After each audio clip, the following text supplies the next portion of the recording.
안녕하십니까. 고재학의 경제버스 시작하겠습니다. 오늘 제가 다룰 주제는 고령화입니다. 사실 한국 사회에서 가장 심각한 문제 중에 하나인데요. 영국의 인구학자 중에 폴 윌리스라는 사람이 있는데 이 사람이 인구 지진 이론이라는 걸 만들었습니다. 고령화가 사회를 파괴하는 힘이 지진보다 더 강력하다. 특히 노인 인구가 생산 가능 인구를 추월하게 될 경우에 진도 9.0, 정말 상상할 수 없는 엄청난 강진이 사회를 파괴하는 것처럼 부정적인 영향을 미친다. 그런데 사실 우리 얼마 안 남았거든요. 지금 우리가 지금 무감각해서 그렇지 지금 굉장히 심각한 상황이 곧 한국 사회를 엄습할 것이다. 자, 조선시대 왕들이 얼마나 오랫동안 살았는지 아십니까? 사관들이 기록을 하기 때문에 조선시대 왕들의 수명이 얼마나 됐는지 우리가 알 수 있어요. 평균 수명이 46세예요. 46세. 그렇지만 일반 백성들은 평균 수명이 얼마나 되는지 알 수가 없어요. 한 30대 중반 정도 되지 않을까 이렇게 추정을 하는데 왜 그러냐? 19세기에 유럽인들의 평균 수명이 35세였어요. 그리고 간혹 기록이 남아있는데, 사료가 남아있는 것들이 있는데 1790년에 정조 때죠. 그때 70세 이상 장수 노인들을 조사한 기록이 있어요. 그때 조선시대 인구가 740만 명이었는데 70세 이상 인구가 25,800명이에요. 그 당시 1970년 조선시대 전체 인구의 0.34%였어요. 자, 지금은 어떨까요? 사실 이 조선시대의 평균 수명이 거의 19세기 말까지, 20세기 초까지 변화가 없었다. 정말 급격히 평균 수명이 늘어난 거예요. 자, 그래프 한번 보실까요? 한국인의 평균 기대 수명. 기대 수명은 이퀄 평균 수명이라고 생각하시면 돼요. 예를 들어 지금 0세 아이가 태어났을 때 얼마를 살 걸로 기대할 수 있느냐, 이게 기대 수명이에요. 1970년에는 한국인의 기대 수명이 62.3세였어요. 1970년에 태어나는 아기는 62.3년을 살 걸로 기대할 수 있다는 거죠. 그런데 2023년에는 83.5세, 작년에는 84.3세였어요. 이게 어느 수준이냐? 세계에서 1위가 일본이에요. 기대 수명 1위가 일본, 2위가 스위스예요. 대한민국이 3위예요. 84.3세. 남자는 뭐 한 80세 정도 되고 여자는 뭐 86세, 7세. 그래서 전체적으로 지금 평균 2023년에 83.5세였다. 그리고 작년 통계는 84.3세였다.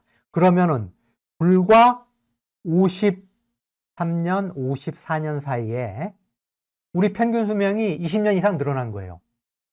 불과 19세기 말, 20세기 초까지만 해도 40세도 안 되던 평균 수명, 기대 수명이 20세기 들어서 한 60년, 70년 사이에 한 20년이 늘어난 거고, 불과 또 50여 년 사이에 또 20년이 늘어난 거예요. 그래서 지금 80대 중반이 됐다. 그래서 우리가 이제 노인이라고 부르는 법정 기준은 만 65세인데 이게 언제 만들어진 거냐? 1889년에 독일 총리인 비스마르크, 철혈제상이라고 하죠. 비스마르크가 만든 기준이에요. 이걸 왜 만들었느냐? 1889년 당시에 독일 남성의 평균 수명이 41세, 41살, 여성은 45세. 이거밖에 안 됐어요. 그런데 바로 몇 년 전에 독일이 프랑스랑 전쟁을 해가지고 승리를 했어요. 엄청난 하여튼 군인들을 이제 선발을 해가지고 프랑스로 보내서 전쟁을 해가지고 이겼단 말이죠. 그래서 군인들이 귀환을 했어요.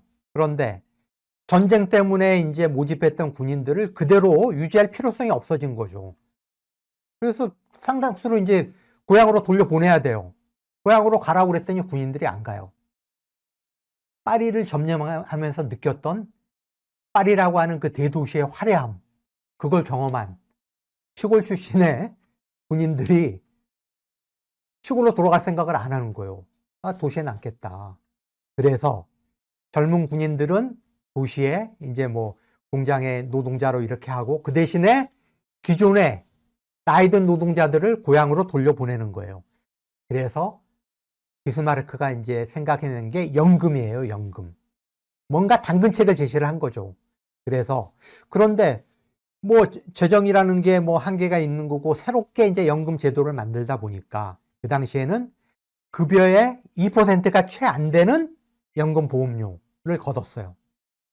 그리고 실제 주는 것도 만 65세부터 주겠다. 그리고 사실 노인들한테 지급하는 용돈 수준밖에 안 됐어요. 어찌됐든 간에 연금이라고 하는 제도를 만들면서 늙은 군인들을 설득을 해가지고 그 군인들을 빼내서 시골 고향으로 돌려보내고, 좀 젊은 군인들을 그 자리로 집어넣고 하면서 전쟁에서 승리하고 귀국한 군인들의 불만을 누그러뜨렸던 거죠. 그런데 1차 세계대전, 2차 세계대전을 겪고 유엔에서, 국제연합 유엔에서 비스마르크가 만든 이 만 65세 이상의 노인 기준, 이거를 채택을 해가지고 노인의 기준을 만든 거예요. 그리고 대한민국은 1981년에 노인복지법에 노인 기준은 만 65세 이상이다. 그런데 1981년이면은 벌써 45년째거든요. 45년째. 그 기간 동안에 우리 국민들의 평균 수명, 기대 수명이 20년 이상 늘었다. 그렇기 때문에 뭔가 변화가 필요한 거 아니냐. 근데 문제는 대한민국의 모든 시스템이 지금 만 65세 노인 기준에 맞춰져 있다는 거예요.